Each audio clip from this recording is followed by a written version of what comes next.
لیکن چونکہ بنو ہاشم سے تھے اور بنو ہاشم آپ کو پتہ ہے متولی تھے کعبہ شریف کے، انہوں نے اپنے آپ کو ابو ذر غفاری کے اوپر گرا لیا کہ تاکہ ان کو کوئی مارے نہ. انہوں نے کہا تمہیں پتہ نہیں ہے قبیلہ یعنی غفاری قبیلے سے تعلق رکھتا ہے تو اس کے قبیلے کے لوگ آ کے یہاں پہ لڑائی کریں گے ہم سے.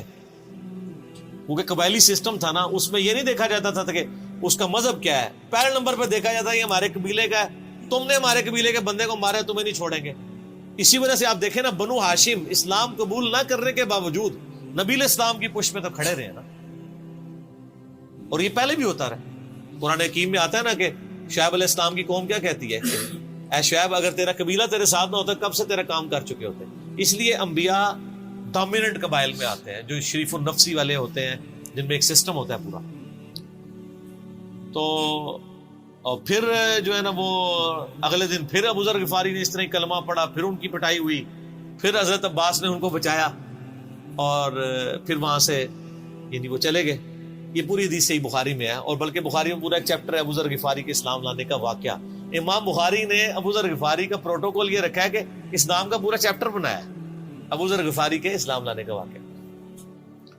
باقی یہ درویش صفت آدمی تھی اور دنیا کو 3 طلاقیں دی ہوئی، اور وہ اس لیے کہ انہوں نے نبی علیہ السلام کو بڑا کلوزلی آبزرو کیا تھا. نبی علیہ السلام کی جتنی احادیث دنیا سے زہد اور دنیا پرستی کی مذمت پہ ہے نا، اکثر احادیث کے راوی ابو ذر غفاری.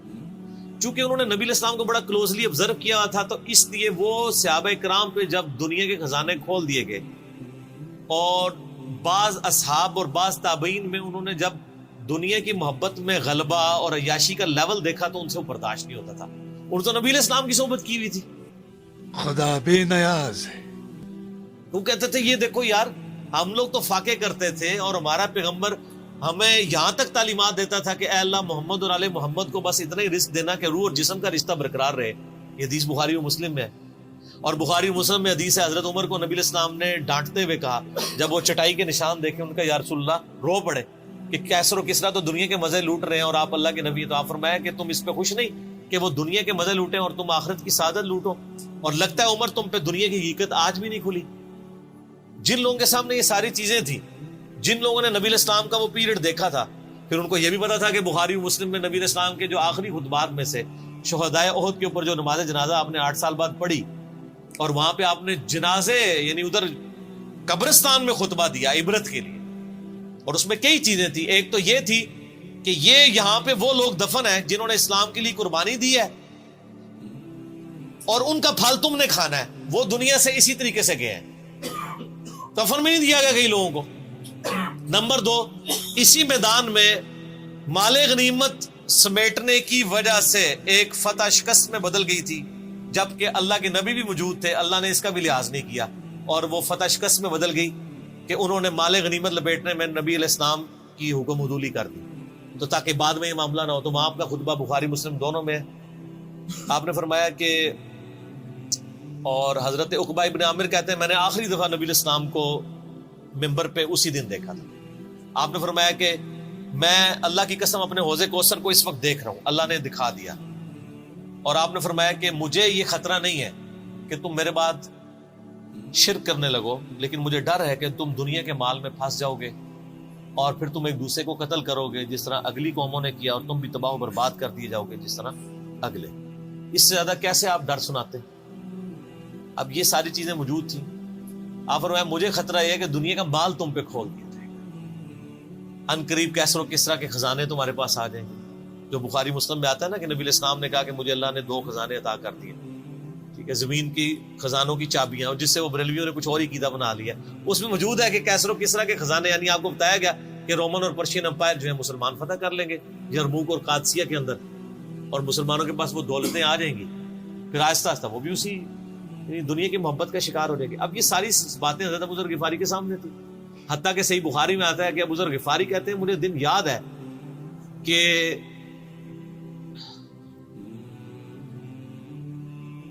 نبی علیہ السلام نے فرمایا کہ ابو ذر وہ احد پہاڑ دیکھ رہے، تو کہتے ہیں میں نے احد پہاڑ کی طرف دیکھا اور میں یہ سوچ رہا تھا کہ ابھی مجھے آپ کسی کام کے سلسلے میں وہاں بھیجیں گے. دن کا وقت تھا تو میں اپنے ذہن میں یہ اندازہ لگانا شروع کر دیا کہ کوئی کام بتائیں گے تو میں یہ پہنچ کے واپس کتنی دیر میں آؤں گا.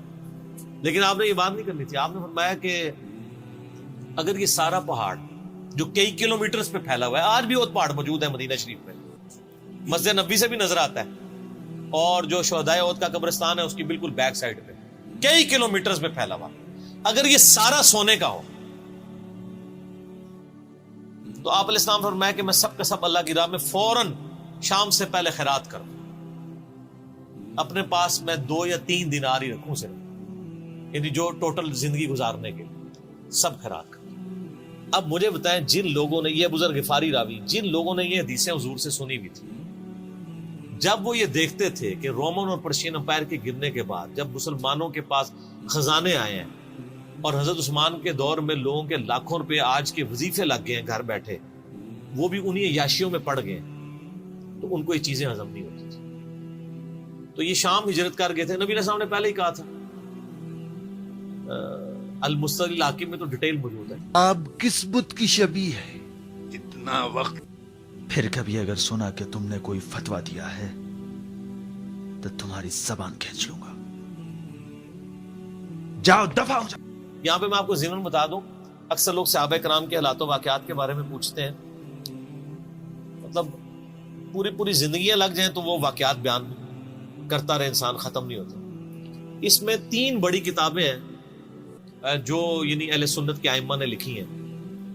اس میں جو ٹاپ آف دا لسٹ کتاب ہے وہ ہے اسد الغابہ.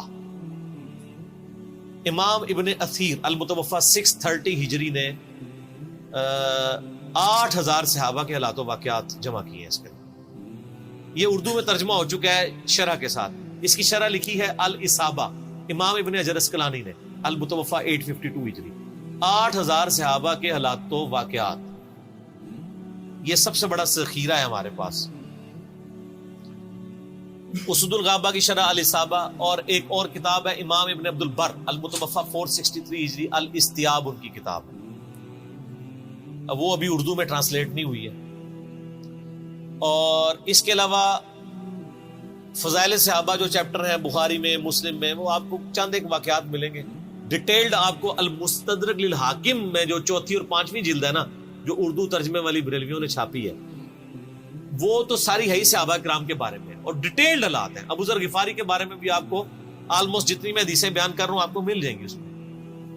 اس میں یہ حدیث نبی علیہ السلام نے، یعنی یہ حدیث ہے المستدرک للحاکم میں صحیح سند سے، کہ فرمایا آپ علیہ السلام نے کہ ابو ذر تیرا کیا حال ہوگا جب تو بھوسا لوگوں میں رہ جائے گا. اور آپ نے یوں انگلیاں ڈالی. اور ابو ذر غفاری کا انتقال 32 ہجری میں ہوا ہے حضرت عثمان کے دور. یہ بات عبداللہ بن عمر بن عاص کے بارے میں نہیں کہی تھی؟ وہ بھی ہے، وہ تو صحیح بخاری میں ہے. عبداللہ بن عمر بن عاص کو نبی علیہ السلام نے فرمایا تھا کہ تو بھوسا لوگوں میں رہ جائے گا. سیم الفاظ حضرت ابو ذر غفاری کے بارے میں حاکم میں ہے. آپ مستدل حاکم کا چیپٹر کھولیں. وہ تو یزید کے دور تک گئے تھے نا، یہ حضرت عثمان غنی کے دور میں بہت ہوئے. انہیں حضرت عثمان غنی برے نہیں تھے نعوذ باللہ، یعنی ان کے دور میں عیاشی کا لیول لوگوں کا یہ ہو گیا تھا. تو یہ یعنی اس میں پھر حدیث میں الفاظ ہیں نبی علیہ السلام سے، پھر انہوں نے کہا یا رسول اللہ میں کیا کروں، تلوار اٹھا لوں؟ آپ فرمایا صبر کرنا اور اپنی زبان سے تم حق بات کی تلقین کرتے رہنا، پھر آپ کو حاکم میں ملے گا. نبی علیہ السلام فرمایا کہ ان قریب تمہیں مدینے سے نکال دیا جائے گا، شام چلے جاؤ گے وہاں سے بھی نکال دیا جائے گا. اور سر ایک بڑی دردناک حدیث ابو ذر غفاری کے پاس، وہ حاکم میں ہی ہے، المستدرک الحاکم میں.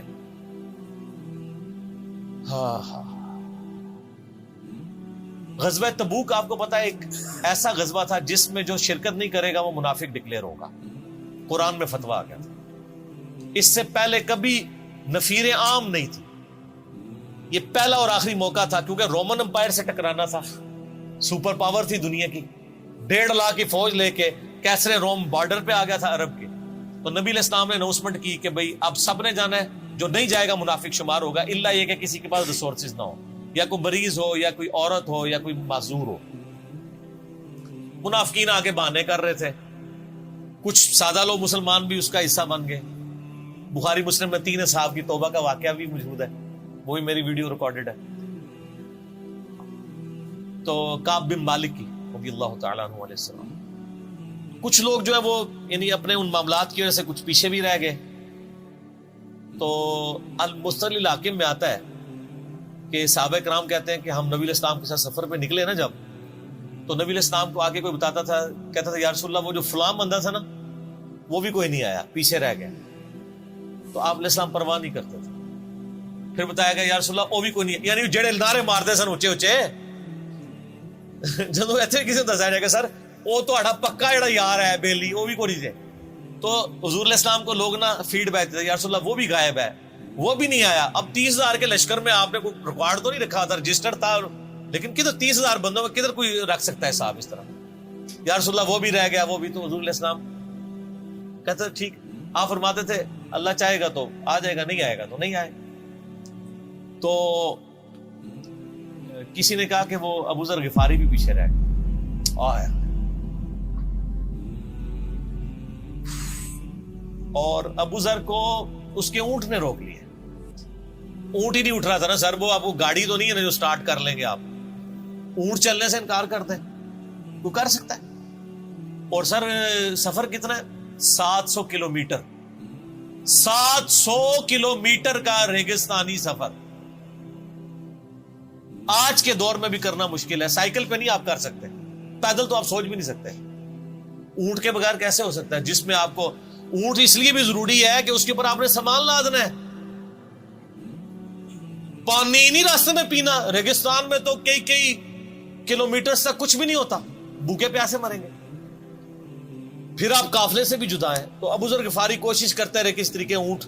اسی دوران قافلہ نکل گیا آگے، تو وہ اونٹ اٹھا ہی نہیں ہے. تو حضرت ابو ذر غفاری نے اپنا سامان اپنی پیٹھ پہ لا دیا، پیدل چل پڑے. ریگستانی سفر. حاکم کی روایت ہے کہ ہم نے دیکھا دور سے ایک اکیلا شخص آ جس کی پیٹھ کے اوپر بورا لدا ہوا ہے. تو نبی علیہ السلام کی آپ محبت دیکھیں، آپ نے فرمایا کہ تو ابو ذر ہو جا، یعنی جو آنے والا شخص ہے تو ابو ذر ہو. یعنی حضور نے خواہش کا اظہار کیا. آپ کو نظر تو نہیں آ رہا تھا یہ کون آ رہا ہے، آپ کی محبت. آپ کو پتا تھا ابو ذر غفاری نہیں رہ سکتا پیچھے. تو صحابہ کہتے ہیں آپ نے فرمایا تو ابو ذر ہو جا. تو صحابہ کہتے ہیں تھوڑی دیر بعد جب وہ قریب آئے تو ہم نے پہچان لیا ابو ذر غفاری ہیں. تو جب ہم نے پہچان لیا نا تو حضور علیہ السلام نے ان کے پہنچنے سے پہلے آپ نے فرمایا ابو ذر کو دیکھو اکیلا آ رہا ہے، اکیلے ہی دنیا سے جائے گا اور قیامت دن بھی اکیلا اٹھایا جائے گا. یہ اس حدیث کا بھی کچھ حصہ باقی ہے، میں بعد میں بیان کروں. پہلے میں اس کو کنکلوڈ کر لوں کہ صحیح بخاری میں آتا ہے کہ حضرت ابو ذر غفاری شام چلے گئے تھے. وہاں پہ چونکہ گورنر تھے حضرت معاویہ رضی اللہ تعالیٰ عنہ. وہ قرآن کی وہ جو سورہ توبہ کی آیات ہے نا، تو حضرت معاویہ کہتے تھے یہ تو اہل کتاب کے بارے میں آیات نازل ہوئی ہیں. تو وہ کہتے تھے نہیں، یہ سب کے بارے میں ہے. اب شرعی حکم یہ ہے کہ مال آپ جوڑ سکتے ہیں اگر آپ زکوٰۃ دے رہے ہیں، لیکن یہ پسندیدہ نہیں ہے. طریقہ نبوت یہ نہیں ہے. نبی علیہ السلام نہیں جوڑ سکتے تھے، پوری زندگی زکوٰۃ دینے کی نوبت نہیں آئی ہے.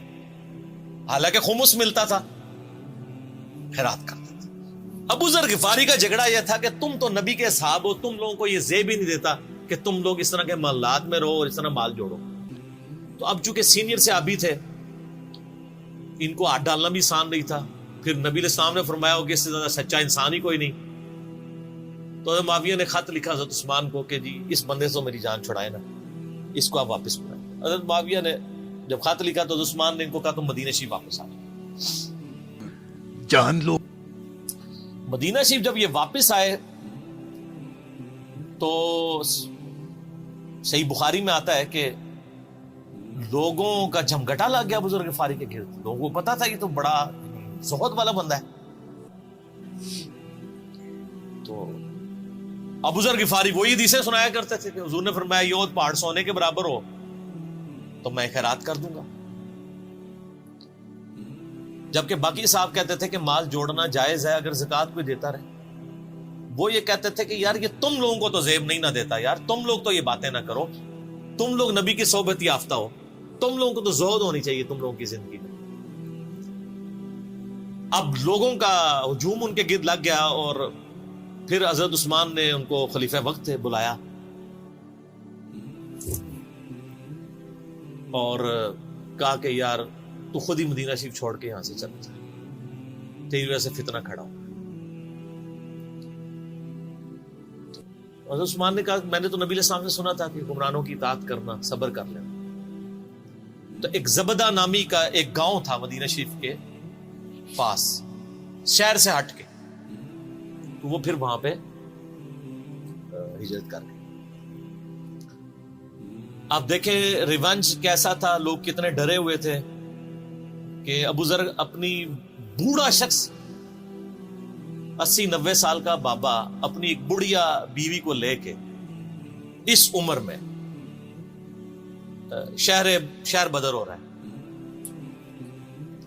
اکیلا۔ آج نہیں آپ سوچ سکتے کسی جگہ آپ اکیلے جا کے پڑاؤ کریں، کسی بیابان کے اندر، ریگستان کے اندر۔ اس زمانے میں آپ سوچ رہے، آج کل بھی آپ مدینہ شریف کے گر چلے ہیں تو آپ وہاں نہیں ایک رات بھی گزار سکتے۔ تو کوئی شخص حضرت ابو ذر غفاری کو سی آف کرنے نہیں آیا سوائے حضرت علی کے، اور وہ بھی مدینے کی باؤنڈری تک آئے۔ ان کو پتا تھا ان کے سٹانس کے بارے میں، میں مدینے کی باؤنڈری سے باہر نہیں جاؤں، اگر مجھے کوئی اس طرح کا یعنی حکم اجازت مل جاتی تو میں تیرے ساتھ جاتا۔ ایران والوں نے حضرت علی علیہ السلام کے زندگی کے آخری 10 سال کے اوپر ایک فلم بنائی ہے، امام علی علیہ السلام۔ اس میں ابو ذر غفاری کے سارے واقعات انہوں نے فلمائے ہیں، دیکھنے والے۔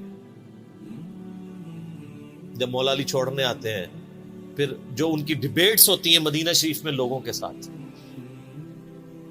وہ ساری انہوں نے ویڈیو میں فلما دی۔ جو تجھے کفن دے کے دفنائے گا اور جنازہ بھی پڑے گا، تو نے فکر نہیں کرنی، جب میں مر جاؤں تو میرے ماں کے ان کے مرنے کے بعد مسلمانوں کا ایک قافلہ دور سے آ رہا تھا۔ تو اسی مستقل حاکم کی حدیث میں آتا ہے کہ سر قافلہ بھی سنے پھر کون ہے؟ عبداللہ ابن مسعود۔ ابو ذر غفاری بھی زہد کے امام، ابن مسعود بھی زہد کے امام، ابو درداء بھی زہد کے امام۔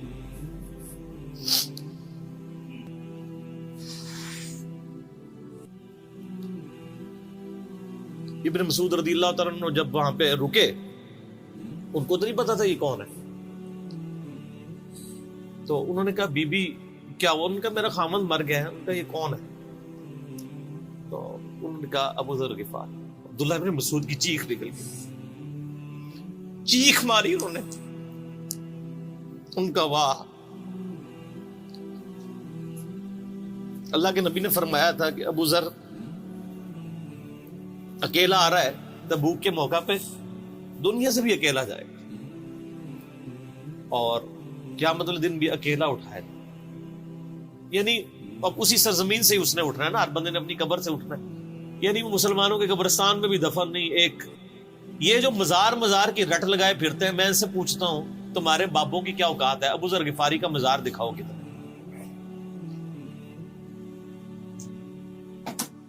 جو اس روئے ارض پہ نیلی چھتری کے نیچے سچا ترین انسان جس کو اللہ کے نبی کہہ رہے ہیں، اس کا کوئی مزار نہیں ہے۔ غریب المتنی میں مرا ہے، اس کی قبر بھی ایسی جگہ ہے جہاں مسلمانوں کے پاس قبریں بھی کوئی نہیں ہے، ایک ریگستان میں اکیلی قبر ہے، اس قبر کا بھی کسی کو نہیں پتا، اس پہ کوئی مزار بھی نہیں ہے، اور قیامت دن بھی اکیلا اٹھایا جائے گا، یعنی قیامت تک وہاں پہ کوئی قبرستان بھی نہیں بنے گا۔